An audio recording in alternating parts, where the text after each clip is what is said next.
அண்மை செய்தி. சமீபத்தில் தவிகவில் இருந்த செங்கோட்டையனுடன் தற்பொழுது தமிழக காங்கிரஸ் கட்சி மூத்த தலைவர் திருநாவுக்கரசு சந்தித்து பேச்சுவார்த்தை நடத்தி வருவதாக அண்மை செய்தியை நாம் பார்த்துக் கொண்டிருக்கிறோம். இதுகுறித்த கூடுதல் விவரங்களை செய்தியாளர் ராஜேஷ் வழங்க நாம் கேட்கலாம். வணக்கம் ராஜேஷ், இந்த சந்திப்புக்கான முக்கிய காரணமா என்ன சொல்லப்படுது, விவரங்கள்? அருணேஷ் வணக்கம். தமிழக வெற்றி கழகத்தினுடைய தலைமை ஒருங்கிணைப்பாளரும் முன்னாள் அமைச்சருமான செங்கோட்டையன் காங்கிரஸ் கட்சியினுடைய மூத்த தலைவர் திருநாவுக்கரசரை சந்தித்து பேசியதாக தகவல் வெளியாகி இருந்தது. இந்த தகவலை செங்கோட்டையன் அவர்களும் உறுதி செய்திருக்கக்கூடிய சூழ்நிலையில் கடந்த முறை தனக்கு நாடாளுமன்ற தேர்தலில் போட்டியிடுவதற்கான அந்த வாய்ப்புகள் வழங்கப்படவில்லை என்ற அதிருப்தியில் தொடர்ச்சியாக திருநாவுக்கரசர் இருந்து வரக்கூடிய இந்த சூழ்நிலையில் செங்கோட்டையனுடனான இந்த சந்திப்பு என்பது நிகழ்ந்திருப்பதாக தகவல் வெளியாகி இருக்கிறது. குறிப்பாக இந்த சந்திப்பை பொறுத்தவரைக்கும் ஈரோட்டில் நடைபெற்ற ஒரு திருமண விழாவில் இருவரும் சந்தித்துக் கொண்டதாக தகவல் வெளியாகி இருந்தது. இது குறித்து திருநாவுக்கரசிடம் நாம் தொலைபேசி வாயிலாக கேட்டோம். ஈரோட்டில் நடைபெற்ற அந்த திருமண விழாவில் நாங்கள் இருவரும் சந்தித்துக் கொண்டும் பேசினோம். அவர் என்னுடைய பழைய நண்பர் என்பதால் அவரை நலம் விசாரித்தேன். நாங்கள் சந்தித்ததில் எந்த விதமான அரசியலும் கிடையாது என்று அவர் தெரிவித்திருக்கக்கூடிய சூழ்நிலையில், அதே நேரத்தில் தமிழக வெற்றி கழகத்தினுடைய தலைமை ஒருங்கிணைப்பாளராக இருக்கக்கூடிய செங்கோட்டையனுடன் காங்கிரஸ் கட்சியினுடைய மூத்த தலைவர் திருநாவுக்கரசர் சந்தித்து பேசியிருப்பது என்பது அரசியல் முக்கியத்துவம் வாய்ந்ததாக பார்க்கப்படுகிறது என்று ஏற்கனவே அரசியல் விமர்சகர்கள் தெரிவித்திருக்கிறார்கள்.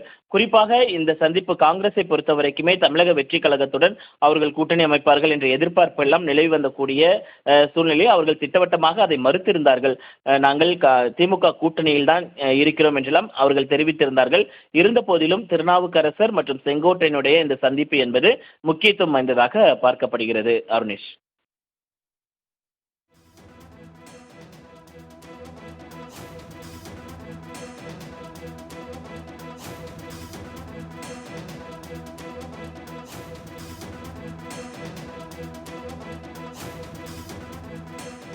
ராஜேஷ், அதே போல தற்பொழுது சமீபத்தில் தான் தவிகவில் செங்கோட்டையன் இணைந்தார்.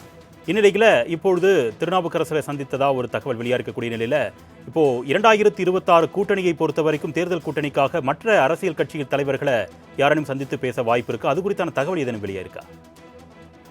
குறிப்பாக செங்கோட்டையன் அவர்களை பொறுத்த வரைக்குமே அவர் தன்னுடைய அதாவது தமிழக வெற்றி கழகத்தில் இணைந்த பிறகு கோபிச்செட்டிப்பாளையத்தில் ஈரோட்டில் அவருக்கு மிக முக்கியமான ஒரு வரவேற்பு என்பது அளிக்கப்பட்டது. அந்த பிரம்மாண்டமான வரவேற்புக்கு மத்தியில் அவர் பேசும்பொழுது அவர் தெரிவித்திருந்தார், டிசம்பருக்குள்ளாக இந்த கூட்டணி என்பது இறுதி செய்யப்படும், பலர் தமிழக வெற்றி கழகத்தின் தலைமையை ஏற்று தங்களுடைய கூட்டணிக்கு வருவார்கள் என்று அவர் ஏற்கனவே தெரிவித்திருந்தார். தற்பொழுது அவர் கோயம்புத்தூரில் இருந்து கிளம்பி தற்பொழுது சென்னையை வந்தடைந்திருக்கிறார். சென்னையில் இங்கு முகாமிட இருக்கிறார். முகாமிட்டு பல்வேறு கட்சி பணிகளை மேற்கொள்ள உள்ளதாக தகவல் வெளியாகி இருக்கிறது. குறிப்பாக அம்மா மக்கள் முன்னேற்ற கழகம் ஓ பன்னீர்செல்வம், அதே போல புதிய தமிழகம் ஜான் பாண்டியன், பாமக உள்ளிட்ட கட்சிகளுடன் தொடர்ச்சியாக தமிழக வெற்றி கழகம் பேச்சுவார்த்தையில் ஈடுபட்டு வருவதாக தகவல்கள்லாம் வெளியாகி இருந்தது. அந்த பணிகளை ஒருங்கிணைக்கக்கூடிய வகையில் செங்கோட்டையனுடைய அந்த பணிகள் இருக்கும் என்று எதிர்பார்க்கப்படுகிறது.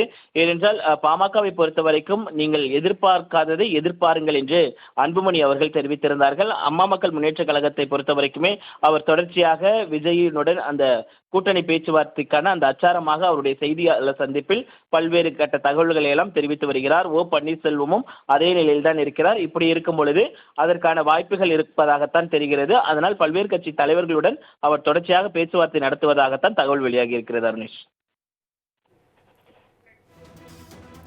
உங்களுடைய விரிவான தகவலுக்கு நன்றி ராஜேஷ்.